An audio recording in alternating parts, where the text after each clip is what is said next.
Khan sir पर रोशन आनंद भड़कते हुए नजर आए। खान सर पर रोशन आनंद सर ने बड़े आरोप लगाए हैं। एक बयान की वजह से रोशन आनंद कह रहे हैं कि मुझे साजिश के तहत फंसाया गया, मेरे भाई की साजिश के तहत हत्या करवाई गई।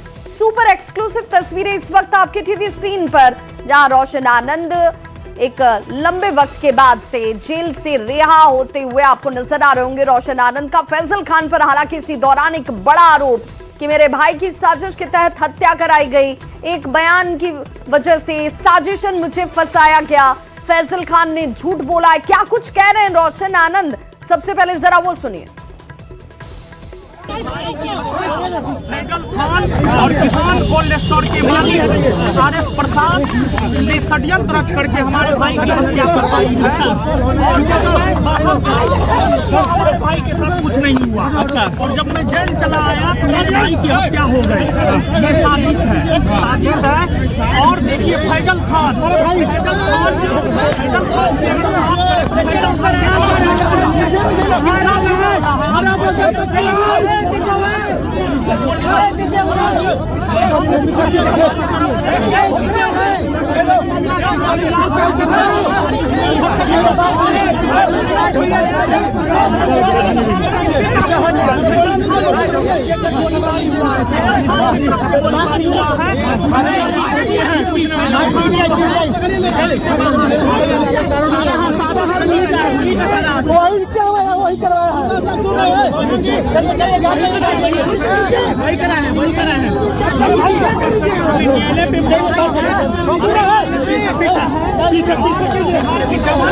सरकार पर हमें भरोसा है, हमारे साथ न्याय होगा।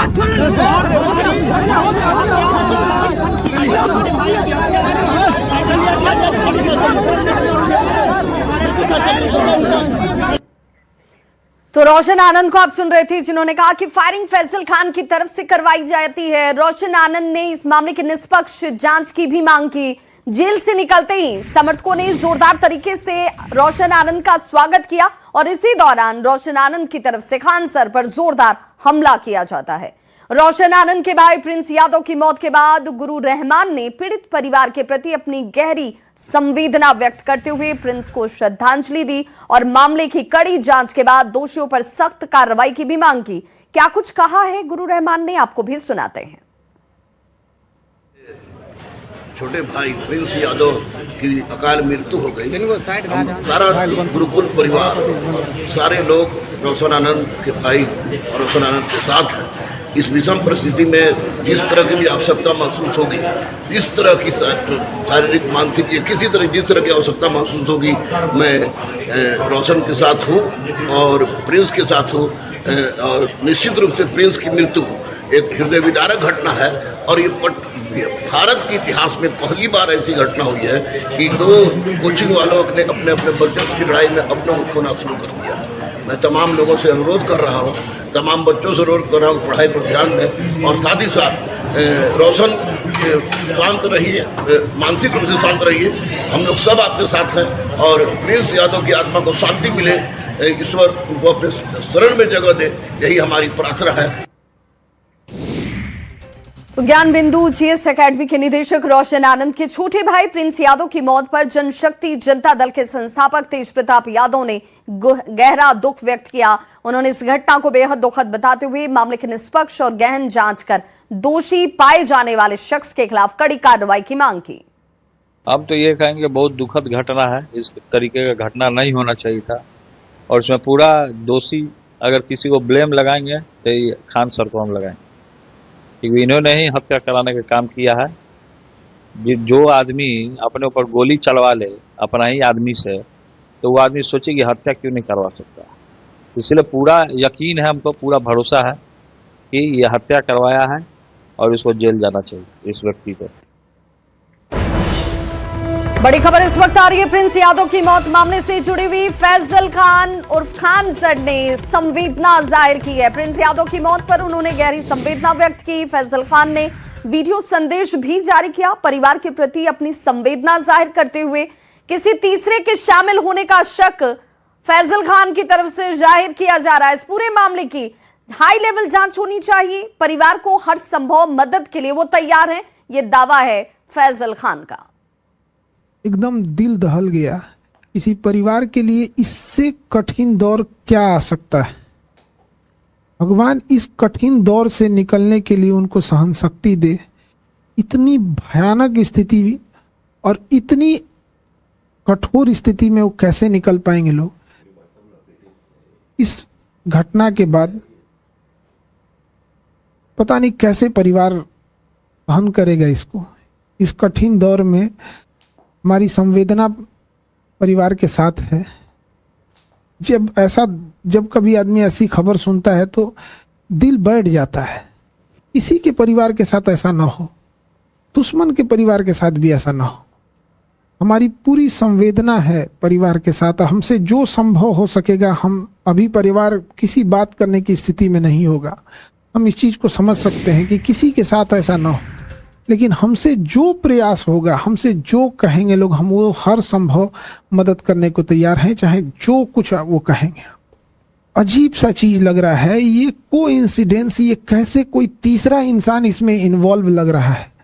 आखिर इतनी खतरनाक चीजें, इतनी अमानवीकृत कैसे कोई कर सकता है।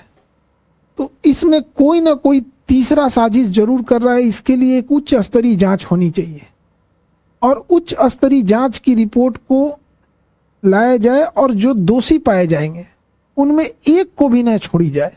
फांसी से नीचे इनकी कोई सजा नहीं होनी चाहिए। आखिर ऐसा किसने, अगर किसी ने इसमें इन्वॉल्व है तो।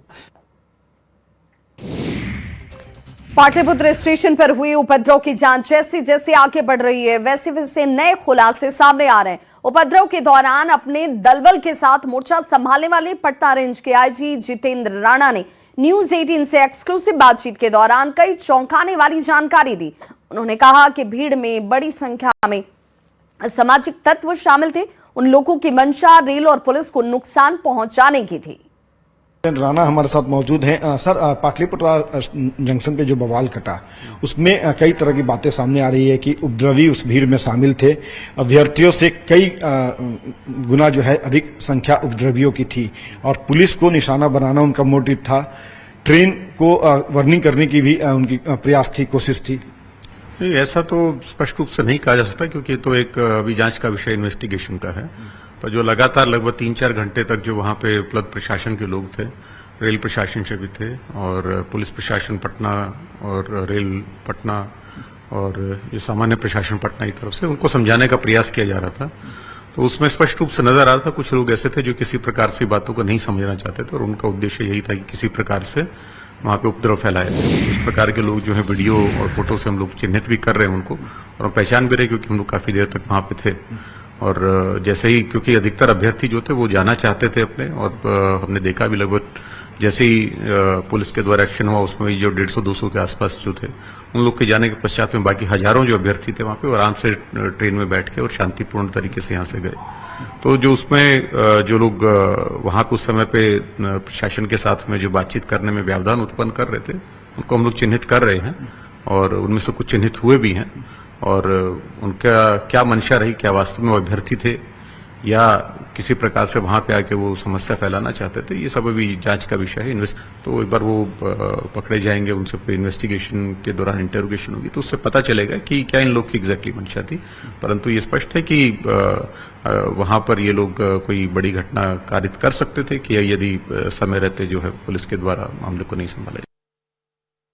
शनिवार रविवार की मध्य रात्रि जो है पाटलिपुत्र जंक्शन पे बवाल हुआ। बवाल जो है वो स्टूडेंट्स की भीड़ में उपद्रवियों ने काटा। और बताते चलें कि जो आईजी पटना रेंज के हैं जितेंद्र राणा, वो मोर्चा संभालने के लिए अपने दल बल के साथ पहुंचे थे। हालांकि भीड़ में जो है उपद्रवियों की संख्या काफी अधिक थी। पुलिस पर हमला किया गया, आईजी भी इस घटना में घायल हुए। और अब ये बातें सामने छन के आ रही है कि जो ये पूरा उपद्रव था वो सुनियोजित था और इसकी तस्दीक जो है वो इस पूरे हमले के दौरान पुलिस पर जो हमला किया गया और उपद्रव के दौरान जो उत्पात मचाया गया उससे साफ जाहिर होता है। देखिए, ये सीसीटीवी कैमरा जो है वो लगा है और उपद्रवियों ने पूरे स्टेशन पे जितने भी सीसीटीवी कैमरे लगे थे सबको तोड़ दिया, सबको कह सकते हैं कि क्षतिग्रस्त कर दिया ताकि उनकी तस्वीर इन कैमरों में कैद ना हो। तो देखिए पटना पाटलिपुत्र जो स्टेशन है वहां की हम तस्वीर दिखा रहे हैं कि ये देखिए ये सीसीटीवी कैमरा है, डैमेज किया गया, तोड़ा गया, टारगेट करके हमला किया गया। सीसीटीवी कैमरे को तोड़ने की जो है सुनियोजित प्लानिंग थी पहले से। और ये देखिए प्लेटफॉर्म संख्या 1 पाटलिपुत्र की दिखा रहे हैं तस्वीर। ये देखिए पाटलिपुत्र जो है प्लेटफॉर्म संख्या 2 और 3 की भी तस्वीर है, वहां पे भी देख सकते हैं कि सीसीटीवी कैसे जो है वो तोड़ा गया, कनेक्शन को काटा गया और उपद्रवी जो है वो मॉब के में शामिल होकर के पुलिस पर हमला करना और कहें तो रेलवे को टारगेट करना उनका मंशा था, मोटिव थी। हालांकि पटना पुलिस जो है आईजी जितेंद्र राणा उनकी सूझबूझ से जो है बड़ी घटना होने से बची। चूंकि जो जानकारी मिल रही है, हालांकि इसकी अभी आधिकारिक रूप से इस बात पर पुष्टि नहीं किया जा रहा है, लेकिन खबर ये भी आ रही है कि ट्रेन को जो है वार्निंग करने तक की साजिश रची गई थी। और याद हो तो पहले भी जब अग्निवीर का मामला सामने आया था तो तारगना स्टेशन, समस्तीपुर स्टेशन, बिहार में कई स्टेशन पे जो है ट्रेन को जो है वो फूंक दिया गया था ऐसे ही उपद्रवियों के द्वारा।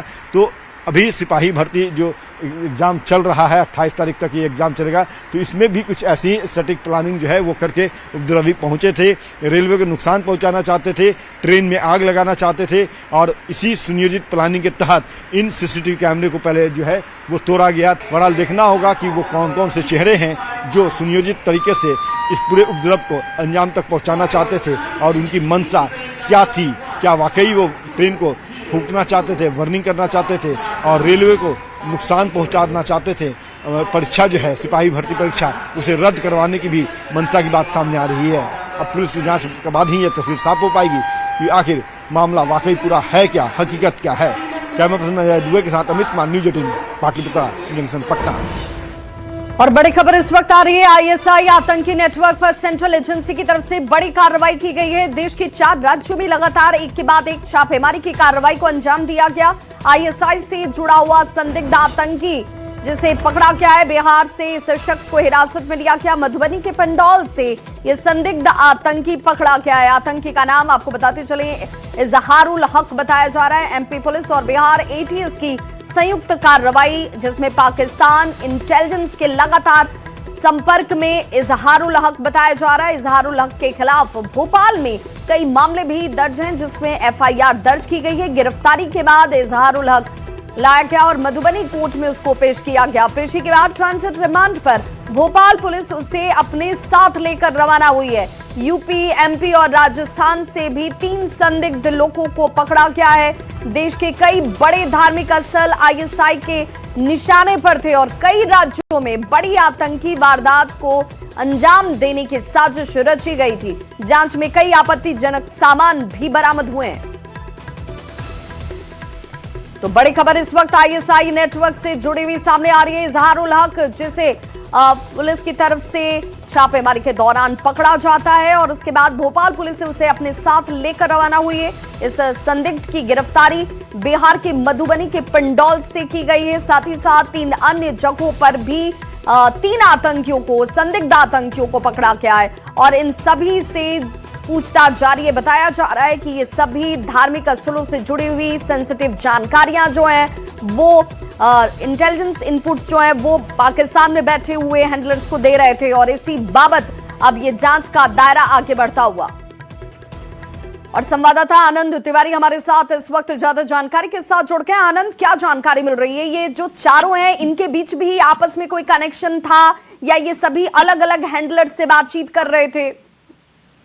देखिए, मध्य प्रदेश एटीएस ने सबसे पहले ये कार्रवाई शुरू करी थी सेंट्रल एजेंसी के साथ मिलकर, जिसमें भोपाल से एक संदिग्ध आतंकी जो है मोहम्मद फराज, उसको गिरफ्तार किया गया था और उसकी निशानदेही पर राजस्थान के अलवर भिवानी में रेड की गई, जहां से कि ये पता चला कि नुहू में एक मौलवी का काम कर रहा है एक संदिग्ध, उसकी गिरफ्तारी की गई जिसका नाम शाकिर में बताया जा रहा था और उसकी निशानदेही पर सहारनपुर से एक नईम अब्दुल्ला जो है उसको पकड़ा गया। और इन तीनों से जब ज्वाइंट इंट्रोगेशन किया गया तो इसमें मधुबनी के लिंक पाए गए हैं। बिहार के मधुबनी में सेंट्रल एजेंसियां और एमपी एटीएस ने बिहार एटीएस की मदद से वहां से एक इजराहल हक नाम के जो एक संदिग्ध आतंकी है उसको पकड़ा है। इनके पास से कुछ संदिग्ध दस्तावेज जो है वो बरामद किए गए हैं और इसको वहां की कोर्ट में पेश करके मध्य प्रदेश पुलिस अपने साथ ट्रांजिट डिमांड पर मध्य प्रदेश लेकर आनंद, जाएगी। इनका मोटो कुछ क्लियर हो पाया कि ये क्या करने की फिराक में थे, किस तरह के काम को अंजाम देने की योजना ये बना रहे थे?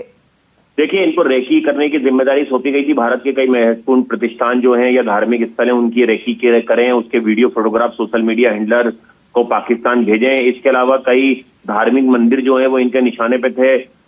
इनके पास से कई आपत्तिजनक सामग्रियां जो हैं बरामद की गई हैं। तो सोशल मीडिया के जरिए ये पाकिस्तान ISI से जुड़े और इनको अभी बड़े टास्क मिलने वाले थे, उसके पहले सेंट्रल एजेंसियों ने इनको गिरफ्तार कर लिया। बहुत बहुत शुक्रिया इस जानकारी के लिए आनंद।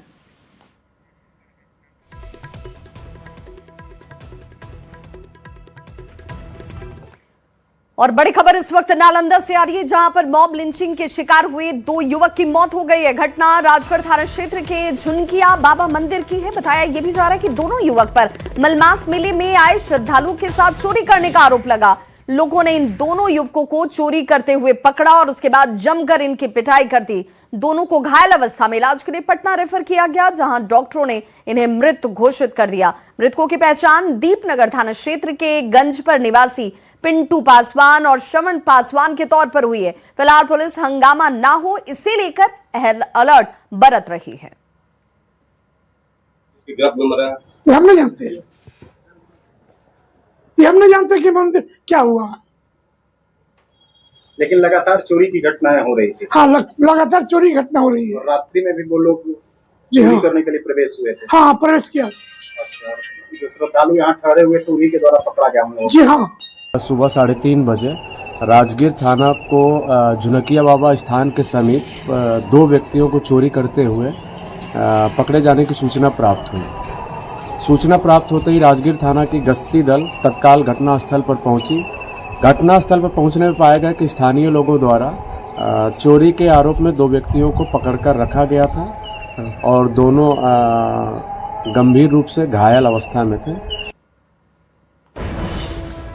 बड़ी खबर समस्तीपुर से, जहां मुसरी घरारी थाना क्षेत्र में देर रात घर में सो रहे 32 साल के सुजीत कुमार झा की गोली मारकर हत्या कर दी गई। बदमाश ने खिड़की के रास्ते ताबड़तोड़ फायरिंग की, जिससे मोनू की मौके पर ही मौत हो गई। अस्पताल डॉक्टरों ने जैसे पहुंचने के बाद डॉक्टरों ने इसे चेक किया और उसे मृत घोषित कर दिया। घटनास्थल से पुलिस ने खोखा और एक जिंदा कारतूस भी बरामद किया है। परिजनों ने गांव के ही युवक पर हत्या करने का आरोप लगाया। पुलिस फिलहाल पुरानी रंजिश के एंगल से जांच में जुटी है और आरोपियों की तलाश में छापेमारी जारी है। मोनू नाम के एक व्यक्ति जो अपने घर पर सोए हुए थे, रात के करीब 12:30 बजे के आसपास अपराधकर्मी द्वारा उनको गोली मार करके जख्मी कर दिया गया। तत्काल गांव के लोगों और स्थानीय पुलिस को सूचना मिलने पर इलाज हेतु लाया गया, लेकिन इलाज के क्रम में उनकी मृत्यु हो गई। मृतक से गांव के ही जो चिन्हित लोग हैं उनसे कुछ पुराना मामला चल रहा था और इधर में हाल के दिनों में कुछ तनाव भी चल रहा था। कुछ नहीं भेला, एकरे पर गोली तान देलकै, एकरे बचावे के चक्कर में भेलै हन। हमरा मंटू झा के बेटा सुमना प्रिंसा रहे, अन्नू देवी आरो के ओकरा पोस के रखे रहे। हमर बेटा समझेबे करे रहे, मेरे बउआ गांव टोला छो, एना गलती नहीं कर, अपने घर में आग लगा ले, दूसरों के घर में आग लगा दे। अरे बाप रे, ओकरा से सब टोला दहशत में छै, सब टोला।